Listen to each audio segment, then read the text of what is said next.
కూడా 18,500 కోట్ల రూపాయల కంటే ఎక్కువ ఆదాయం లేదు. ఏం చేస్తారా ఆయనను చెప్పురు ఉద్యోగ సంఘాల నాయకులను అడుగుతున్నా, ఏం చేస్తారు? నన్ను కోసుకుంటే తింటారా? వండుకొని తింటారా? ఏం చేస్తారు? లేదు, ఉన్నదే 18,500 కోట్లు, ఎట్లా వంచుదామో చెప్పండి. ఏది ఆపమంటారో చెప్పండి. వృద్ధాప్య పెన్షన్లు ఆపమంటారా? ఉచిత కరెంట్ ఆపమంటారా?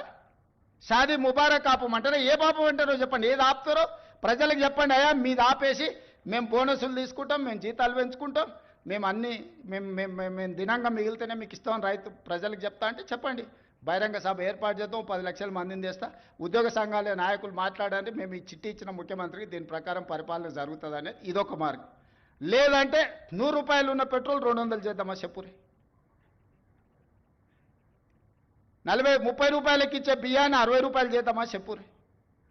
పప్పు, ఉప్పు, చింతపండు, బెల్లం ధరలు రెండింతలు చేద్దామా చెప్పు.